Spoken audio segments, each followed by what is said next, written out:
अस्सलाम वालेकुम दोस्तों रंधावा व्लॉग यूट्यूब चैनल ते खुश आमदीद। हाँ जी, उम्मीद करते जी तमाम दोस्त ठीक ठाक होणगे। हाँ जी दोस्तों, अज मैं मौजूद हाँ जी हुंडा सेंटर ते हुंडा शाहकोट ते मौजूद हाँ। तो अंदर चलते हैं जी, तो दोस्तों मुकम्मल वर्कशाप का विजिट करवाने आ और हुंडा के जोड़े नवे मॉडल मोटरसाइकिल आए आ उन्होंने बारे अपडेट दिने आ और उन्होंने जोड़े रेट वगैरह वा उन्होंने तो अपडेट दिने आ दोस्तों। तो सब तो पहले जी ਆਪਾਂ 70 हुंडा का जोड़ा न्यू मॉडल ब्लू कलर के अंदर 2024 आया उस दे बारे अपडेट देन जा रहे जी। इनू 2024/25 भी कह सकते तुसीं, क्योंकि हुंडा वालियां दा 2000 यानी कि हुंडा का जोड़ा मॉडल आ वो तकरीबन कह लो तुसीं भी 9वें 10वें महीने या 8वें महीने के एंड ते जोड़ा वा कंपनी चेंज कर दिंदी है। बाकी हुंडा वालियां दी वर्कशाप का विजिट करवा रहे हैं तुहाडे सामने आ। तो क्योंकि इत्थे सिर्फ हुंडा दीयां मोटरसाइकिलों का ही काम हुंदा, तो बाकी हुंडा का जोड़ा स्पेयर पार्ट आ वो भी दोस्तों को इत्थों मिल जाता और जैनवन कंपनी का जोड़ा स्पेयर पार्ट आ और कंपनी रेट ते जोड़ा वा कंपनी का रेट स्पेयर पार्ट के उत्ते फिक्स हुंदा वा, उसे रेट दे नाल ही मिलदा वा। तो उस तो अगे आपां गल करते हैं जी हुंडा 125 की। तो हुंडा 125 जोड़ा वा उहदा नवा मॉडल मार्केट के अंदर आ चुकिया वा। तो उहदी अगर कीमत की गल करिए तो कीमत हैगी आ अज दी जिहड़ी कीमत आ वो 2,34,900 रुपया कीमत आ। तो मोटरसाइकिल माशाअल्लाह तुहाडे सामने आ डबल मीटर के अंदर मिल जाती आ। एक जोड़ा वा RPM मीटर हुंदा वा ते दूसरा जोड़ा वा स्पीड मीटर हुंदा वा। तो जिहड़ी 125 HP के अंदर मोटरसाइकिल मिलती है। तो बाकी जी तुहाडे सामने मोटरसाइकिल 125 CG 125 तो कीमत दोस्तों नाल शेयर कर दी आ। तो नवा मॉडल है जी, अखां दे सामने तुसीं देख सकते जे। तो और एक दो दिनों के अंदर जोड़ा इस तो अगला मॉडल आया वा स्टीकर चेंज हो के वो भी दोस्तों जोड़ा वा जो आवेगा वो बारे भी अपडेट देवांगे। उस तो अगे हुंडा की गल कर लें 70 की, जी पाकिस्तान की इस वक्त मकबूल तरीन मोटरसाइकिल आ 2024/25 का मॉडल आ चुका है। माशाअल्लाह देख सकते जे।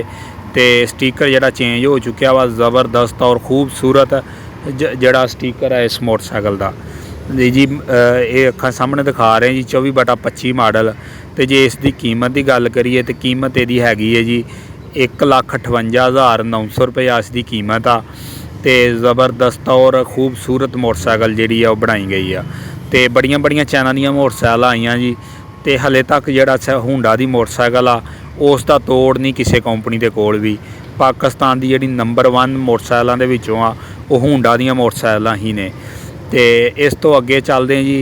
तो अगे असी गल करते हैं जी हुंडा वालियां दी जिहड़ी CD जिहड़ी हैगी CD 100 CC हुंडा प्राइडर की मोटरसाइकिल की गल करिए तो यदा नवा मॉडल आ चुका है जी।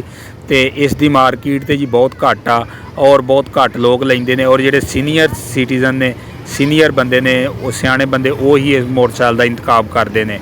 तो हुण आस्ता आस्ता इहदी मार्केट के अंदर भी इजाफा होंदा जा रहा वा। तो अगर इसकी कीमत की गल करिए कीमत हैगी इहदी 2,09,000 रुपया। उस तो अगे आ जाती है CD 70 ड्रीम। ये भी हुंडा वालियां दी बहुत ज़बरदस्त मोटरसाइकिल आ। तो मार्केट इस मोटरसाइकिल की भी एडी कोई नहीं है, डबल मीटर के अंदर मिलती आ।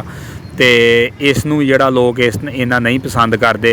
तो ये जोड़े मरगाड ने रैड कलर के होंदे ने, पिछला जोड़ा मरगाड ब्लैक कलर का होंदा। जे अगर इसकी कीमत की गल करिए तो कीमत यदी 1,68,900 रुपया कीमत है इसकी। तो ये भी जी 70 CC मोटरसाइकिल आ। तो ज़बरदस्त किस्म की खूबसूरत मोटरसाइकिल है भी। तो इसका जोड़ा पिछला मरगाड आ वो प्लास्टिक का मिल जाता वा और बैक साइड तो मुकम्मल जी जिस तरह ड्रीम जी दूसरी हैगी बैक साइड इस तरह यदी भी जी वो दूसरी मोटरसाइकिल वांगू ही आ। तो जिस तरह हुंडा की जी हैगी इस तरह हुंडा की प्राइडर मोटरसाइकिल आ। उस तो अगे आ जाता जी हुंडा वालियां दा 125 सेल्फ स्टार्ट। आम जिहड़ा सेल्फ स्टार्ट सी वो तो फिलहाल जिहड़ा वा कंपनी ने बंद किया वा और जिहड़ा सेल्फ स्टार्ट मोटरसाइकिल आ अगर इसकी कीमत की गल की जाए और डिस्क ब्रेक के अंदर आ और बैक टायर जिहड़ा बहुत हैवी ड्यूटी मिल जाता और जिहड़े इसके शाख वगैरह ने वो भी बहुत ज़बरदस्त किस्म के और सलैंसर वगैरह भी ज़बरदस्त आ। तो बाकी इसनूं हैवी बैक मोटरसाइकिल भी कह सकते जे और हैवी बैटरी के अंदर मिलती आ। अगर इस मोटरसाइकिल की कीमत की गल करिए ਤੇ ਕੀਮਤ ਇਸ ਦੀ ਹੈਗੀ ਹੈ 3 ਲੱਖ ਤੇ ਕੋਈ 91 ਹਜ਼ਾਰ ਰੁਪਇਆ ਕੀਮਤ ਹੈ ਇਸ ਮੋਟਰਸਾਈਕਲ ਦੀ। ਔਰ ਜ਼ਬਰਦਸਤ ਕਿਸਮ ਦੇ ਸ਼ਾਖ ਔਰ ਡਿਸਕ ਬ੍ਰੇਕ ਦੇ ਅੰਦਰ ਮਿਲਦੀ ਆ। ਤੇ ਇਸ ਤੋਂ ਬਾਅਦ ਅਗਲੀ ਮੋਟਰਸਾਈਕਲ ਦੀ ਗੱਲ ਕਰੀਏ ਤੇ ਹੁੰਡਾ ਵਾਲਿਆਂ ਦਾ 125 ਹੁੰਡਾ, ਤੇ ਅਗਰ ਉਸ ਦੀ ਕੀਮਤ ਦੀ ਗੱਲ ਕੀਤੀ ਜਾਵੇ ਤਾਂ ਉਸ ਦੀ ਕੀਮਤ ਹੈ 2,34,000 ਰੁਪਇਆ, ਤੇ ਇਸ ਦੀ ਕੀਮਤ ਹੈਗੀ ਆ 3,91,000 ਰੁਪਇਆ। ਸੈਲਫ ਸਟਾਰਟ ਦੇ ਅੰਦਰ ਮਿਲਦੀ ਆ। ਜ਼ਬਰਦਸਤ ਕਿਸਮ ਦੀ ਮੋਟਰਸਾਈਕਲ ਹੈ ਜੀ ਇਹ ਜੀ। ਦੋਸਤਾਂ ਨਾਲ ਆਪਾਂ ਹੁੰਡਾ ਦੀਆਂ ਮੋਟਰਸਾਈਕਲਾਂ ਦੇ ਨਵੇਂ ਮਾਡਲ ਔਰ ਜਿਹੜੀਆਂ ਨਵੀਆਂ ਫਰੈਸ਼ ਕੀਮਤਾਂ ਨੇ ਉਹਨਾਂ ਦੇ ਬਾਰੇ ਅਪਡੇਟ ਦਿੱਤੀ ਆ। ਅਗਰ ਦੋਸਤੋ ਵੀਡੀਓ ਚੰਗੀ ਲੱਗੇ ਤਾਂ ਵੀਡੀਓ ਨੂੰ ਲਾਈਕ ਕਰੋ, ਸ਼ੇਅਰ ਕਰੋ, ਚੈਨਲ 'ਤੇ ਨਵੇਂ ਜੇ ਤੇ ਚੈਨਲ ਨੂੰ ਸਬਸਕ੍ਰਾਈਬ ਕਰੋ। ਬਾਕੀ ਜੀ ਇਹ ਜਿਹੜਾ ਸ਼ੋਅਰੂਮ ਦਾ ਆਪਾਂ ਵਿਜ਼ਿਟ ਕਰਵਾਇਆ ਵਾ, ਇਹ ਹੁੰਡਾ ਦਾ ਜਿਹੜਾ ਕੰਪਨੀ ਦਾ ਆਥੋਰਾਈਜ਼ ਜਿਹੜਾ ਵਾ ਉਹ ਸ਼ੋਅਰੂਮ ਆ। ਇਸ ਸ਼ੋਅਰੂਮ ਤੋਂ ਸਿਰਫ ਹੁੰਡਾ ਦੀਆਂ ਮੋਟਰਸਾਈਕਲਾਂ ਔਰ ਹੁੰਡਾ ਦਾ ਜੈਨੂਅਨ ਜਿਹੜਾ ਪਾਰਟਸ ਆ ਉਹ ਵੀ ਮਿਲ ਸਕਦਾ ਵਾ, ਔਰ ਹੁੰਡਾ ਦੇ ਜਨਰੇਟਰ ਵਗੈਰਾ ਵੀ ਮਿਲ ਸਕਦੇ ਆ। ਔਰ ਜਿਹੜਾ ਇਸ ਵਰਕਸ਼ਾਪ ਦੇ ਉੱਤੇ ਕੰਮ ਹੁੰਦਾ ਵਾ ਉਹ ਵੀ ਸਿਰਫ ਹੁੰਡਾ ਦੀਆਂ ਮੋਟਰਸਾਈਕਲਾਂ ਦਾ ਹੀ ਹੁੰਦਾ ਵਾ। ਹੁੰਡਾ ਤੋਂ ਇਲਾਵਾ ਹੋਰ ਲੋਕਲ ਮੋਟਰਸਾਈਕਲਾਂ ਦਾ ਨਹੀਂ ਹੁੰਦਾ।